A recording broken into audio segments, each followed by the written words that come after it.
Hello friends. स्वागत है आपका हमारे यूट्यूब चैनल आर के हिंदी कहानियों में। आज की कहानी है कौन जाने जिंदगी कितनी है। कितना क्षणिक है मानव जीवन।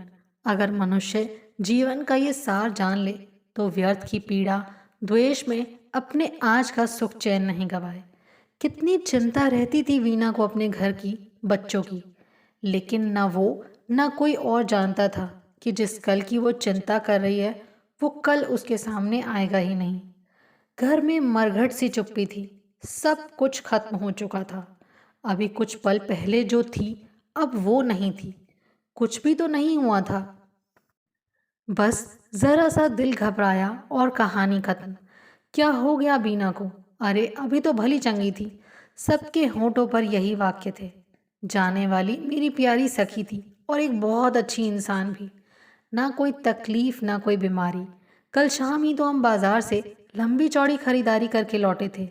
बीना के बच्चे मुझे देख दहाड़े मारकर रोने लगे। बस गले से लगे बच्चों को मैं मात्र थकपक ही रही थी। शब्द कहाँ थे मेरे पास? जो उन्होंने खो दिया था उसकी भरपाई मेरे शब्द भला कैसे कर सकते थे? इंसान कितना खोखला, कितना गरीब है कि ज़रूरत पड़ने पर शब्द भी हाथ छुड़ा लेते हैं। ऐसा नहीं कि सांत्वना देने वाले के पास सदा ही शब्दों का अभाव होता है, मगर ये भी सच है कि जहाँ रिश्ता ज़्यादा गहरा हो वहाँ शब्द मौन ही रहते हैं, क्योंकि पीड़ा और व्यथा नापी तोली जो नहीं होती। हाय रे बीना, तू क्यों चली गई? तेरी जगह मुझे मौत आ जाती।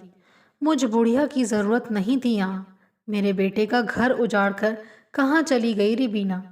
अरे बेचारा, ना आगे का रहा ना पीछे का। इस उम्र में इसे अब कौन लड़की देगा? दोनों बच्चे अभी अभी आई अपनी दादी का ये विलाप सुनकर स्तब्ध रह गए। कभी मेरा मुंह देखते और कभी अपने पिता का। छोटा भाई और उसकी पत्नी भी साथ थे। वो भी क्या कहते। बच्चे चाचा चाची से मिलकर बिलखने लगे। शव को नहलाने का समय आ गया। सभी कमरे से बाहर चले गए। कपड़ा हटाया तो मेरी संपूर्ण चेतना हिल गई।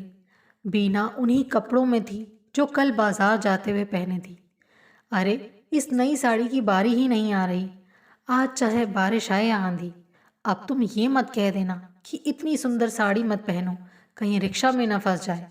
गाड़ी हमारे पास है नहीं और इनके साथ जाने का कहीं कोई प्रोग्राम नहीं बनता। मेरे तो प्राण इस साड़ी में ही अटके हैं। आज मुझे यही पहननी है। हंसती थी मैं। सिल्क की गुलाबी साड़ी पहनकर इतनी लंबी चौड़ी खरीदारी में उसके खराब होने के पूरे पूरे आसार थे। भाई मर्जी है तुम्हारी, नहीं पहनूं क्या?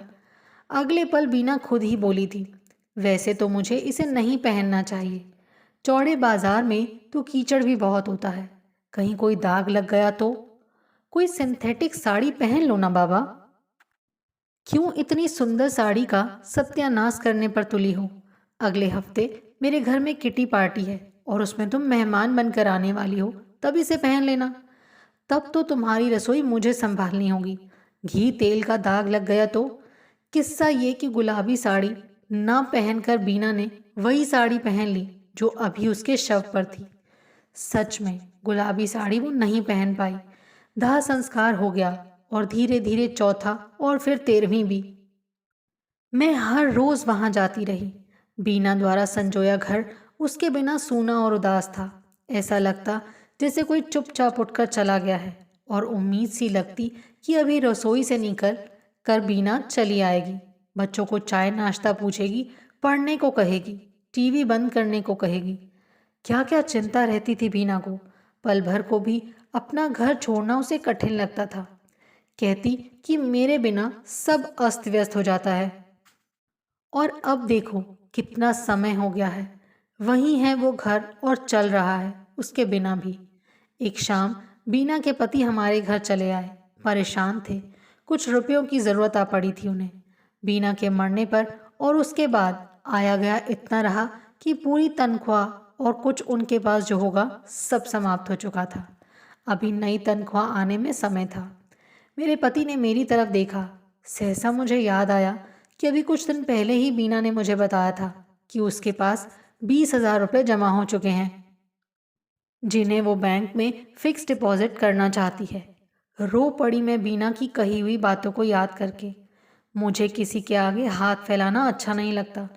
कम है तो कम खा लो ना, सब्जी के पैसे नहीं हैं तो नमक से सूखी रोटी खाकर ऊपर से पानी पी लो। कितने लोग हैं जो रात में बिना रोटी खाए ही सो जाते हैं। कम से कम हमारी हालत उनसे तो अच्छी है ना। जमीन से जुड़ी हुई थी बीना। मेरे लिए उसके पति की आंखों की पीड़ा असहनीय हो रही थी। घर कैसे चलता है उन्होंने कभी मुड़कर भी नहीं देखा था। क्या सोच रही हो निशा? मेरे पति ने कंधे पर हथेली रख मुझे झकझोरा। आंखें पोंछ ली मैंने। रुपए हैं आपके घर में भाई साहब, पूरे 20,000 रुपए बीना ने जमा कर रखे थे। वो कभी किसी से कुछ मांगना नहीं चाहती थी, शायद इसीलिए सब पहले से जमा कर रखा था उसने। आप उसकी अलमारी में देखिए, वहीं होंगे 20,000 रुपए। बीना के पति चीख चीख कर रोने लगे थे। पूरे 25 साल साथ रहकर भी वो अपनी पत्नी को उतना नहीं जान पाए थे जितना मैं पराई होकर जानती थी। मेरे पति ने उन्हें किसी तरह संभाला, किसी तरह पानी पिलाकर गले का आवेग शांत किया। अभी कुछ दिन पहले ही सारा सामान मुझे और बेटे को दिखा रही थी। मैंने पूछा था कि तुम कहीं जा रही हो क्या, जो हम दोनों को सब समझा रही हो? तो कहने लगी कि क्या पता मर ही जाऊं। कोई ये तो ना कहे कि मरने वाली कंगली ही मर गई। तब मुझे क्या पता था कि उसके कहे शब्द सच ही हो जाएंगे। उसके मरने के बाद भी मुझे कहीं नहीं जाना पड़ा। अपने दाह संस्कार और कफन तक का सामान भी संजो रखा था उसने। बीना के पति तो चले गए और मैं किंग कर्तव्य विमूढ़ सी सोचती रही। जीवन कितना छोटा और क्षणिक है। अभी मैं हूँ, पर क्षण भर बाद भी रहूंगी या नहीं, कौन जाने। आज मेरी जबान चल रही है। आज मैं अच्छा बुरा कड़वा मीठा अपनी जीभ से टपका रही हूँ। कौन जाने क्षण भर बाद मैं रहूं ना रहूं। कौन जाने मेरे कौन से शब्द आखिरी शब्द हो जाने वाले हैं। मेरे द्वारा किया गया कौन सा कर्म आखिरी बन जाने वाला है, कौन जाने। मौत एक शाश्वत सच्चाई है और इसे गाली जैसा ना मानकर अगर कड़वे सत्य सा मान लूं तो हो सकता है मैं कोई भी अन्याय, कोई भी पाप करने से बच जाऊं। यही सच हर प्राणी पर लागू होता है। मैं आज हूं, कल रहूं ना रहूं, कौन जाने। मेरे जीवन में भी ऐसी कुछ घटनाएं घटी हैं जिन्हें मैं कभी भूल नहीं पाती। मेरे साथ चाहे अनचाहे जुड़े कुछ रिश्ते जो सदा कांटों से चुभते रहे हैं। ऐसे कुछ नाते जिन्होंने सदा अपमान ही किया है। उनके शब्द मन में आक्रोश से उबलते रहते हैं, जिनसे मिलकर सदा तनाव से भरी रहती हूँ। एकाएक सोचने लगी हूँ कि मेरा जीवन इतना भी सस्ता नहीं है जिसे तनाव और घृणा की भेंट चढ़ा दूँ। कुदरत ने अच्छा पति, अच्छा संतान दी है, जिसके लिए मैं उसकी आभारी हूँ। इतना सब है तो थोड़ी सी कड़वाहट को झटक देना क्यों ना श्रेयस्कर मान लूं।